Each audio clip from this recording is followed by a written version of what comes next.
Era el pronunciamiento de la asambleísta Alexandra Castillo, quien daba también algunas alternativas para recaudar fondos que podrían bien Quiero financiar empezar la lucha señalando contra que el crimen en organizado. este proyecto de ley hoy se discuten dos modelos económicos.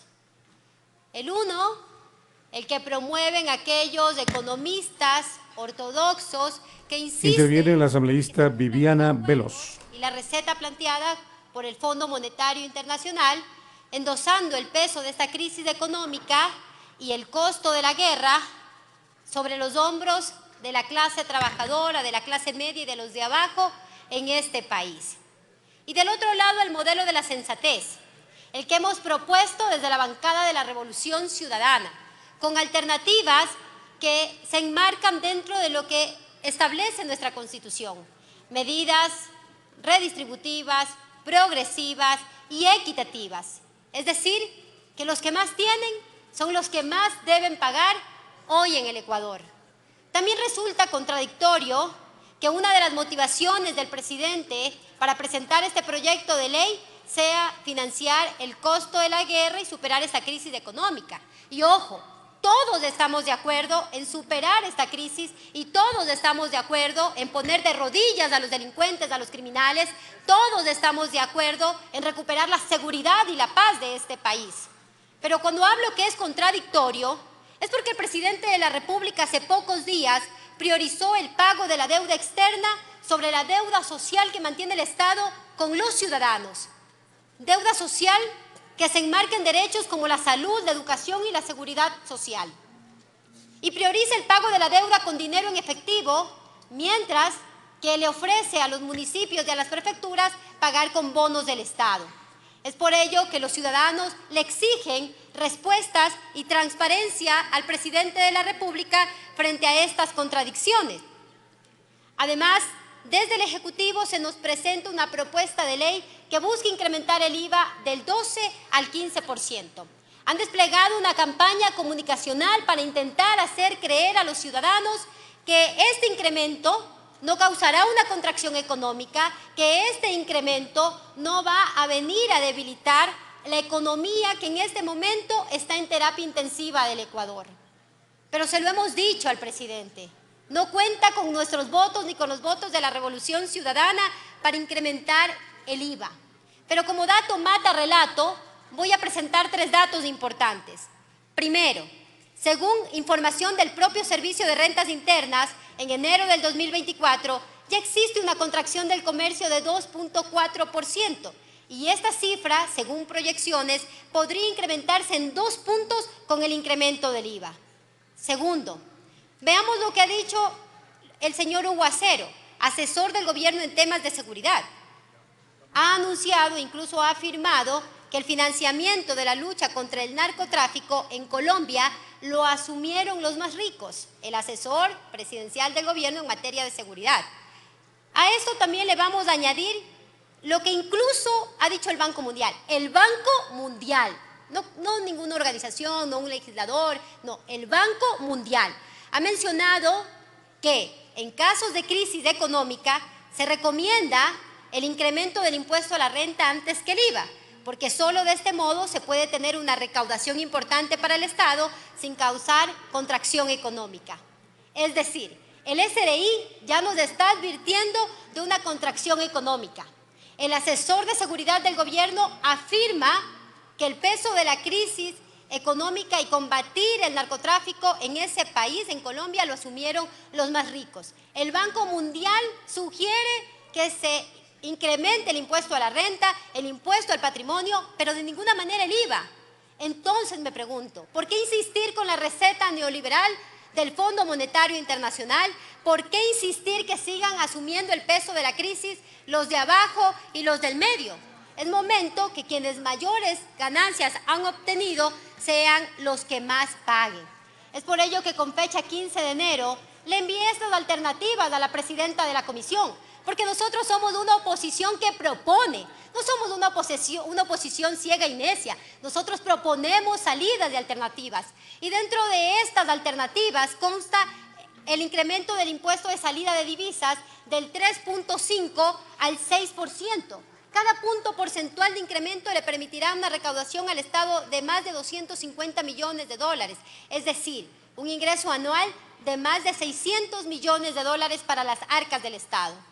La segunda alternativa, la contribución especial a las utilidades de la banca. Esta contribución dividida en 3 grupos. El primer grupo, de acuerdo a sus utilidades, que paguen esta contribución con el 15%. El segundo grupo con el 25% y el tercer grupo con el 35%. La banca que ha tenido grandes ganancias. Estas son las ganancias de la banca. 6 bancos, compañeros legisladores, concentraron utilidades de más de 730 millones de dólares. Utilidades netas.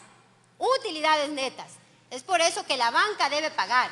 Y no nos olvidemos que nosotros estuvimos gobernados por un banquero que incrementó su patrimonio por más de 21 millones de dólares a costa del dolor y el sufrimiento y la pobreza de los ciudadanos. Un banquero al que mandamos a la casa, porque si no hubiese terminado destruyendo el país en los 4 años del ejercicio de sus funciones.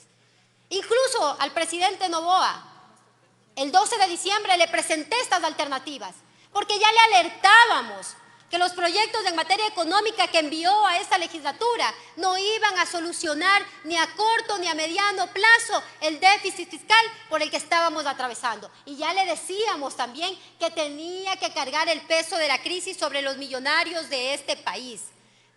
Y volviendo al tema del señor Lasso, porque su patrimonio incrementó, también hago un llamado al Contralor y a la Fiscalía para que investiguen este incremento del patrimonio, puesto que dentro de sus declaraciones juramentadas, él manifestó que ya no era accionista del banco ni tanto en territorio ecuatoriano ni fuera de nuestra jurisdicción.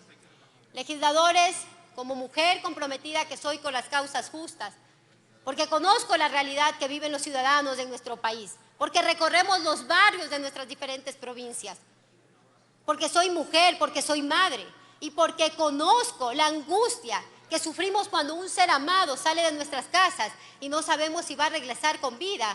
Hoy le digo con toda firmeza al presidente Noboa que no cuente con mi voto ni con el voto de la Revolución Ciudadana para seguir arrebatando el sueño o los sueños de las familias ecuatorianas. Presidente Noboa, es el momento de tocar a los intocables. Es el momento que el peso de la crisis la asuman los que más tienen. Y es el momento que el Estado sea fuerte con los fuertes y no con los débiles. Este es el momento en el que la Asamblea Nacional va a demostrar de qué lado está. Hoy los ecuatorianos se van a dar cuenta quiénes son los asambleístas que protegemos sus derechos y quiénes son los asambleístas que van a votar por el alza del IVA. Y tengan la certeza que el pueblo es sabio. Y en las urnas van a recordar sus nombres, sus apellidos, sus rostros y no les van a volver a dar el voto por encarecer la vida de los ciudadanos de nuestro país, porque el pueblo es sabio, el pueblo no olvida. Hago un llamado también a todas las fuerzas políticas que conformamos esta Asamblea Nacional para que acojan las propuestas que hemos presentado. 4 propuestas que le van a permitir al Estado recaudar más de 2.000 millones de dólares sin tocar el bolsillo de los más débiles. Compañeros legisladores, basta de que el peso de la crisis caiga sobre los hombros flagelados, cansados y que muchas veces han perdido la esperanza del pueblo ecuatoriano. Es el momento, legisladores, y perdón que siga insistiendo, que paguen los ricos. Si hay alternativas para enfrentar al narcotráfico y a los criminales, si hay alternativas para salir de esta crisis, si hay alternativas para poder luchar contra las vacunas, pero esa alternativa no es el IVA, esa alternativa es cargar el peso de la crisis sobre los ricos. Y presidente, vamos a ir finalizando porque voy a desmitificar también varias mentiras que dijeron tanto en la comisión como en este pleno. Primero se nos ha dicho que el incremento del IVA no va a afectar los productos no gravados. Eso es totalmente falso.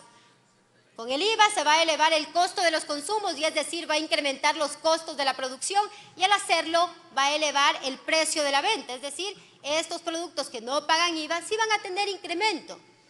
Segundo, en Ecuador hay más de 5 millones de personas que sobreviven con $3 al día.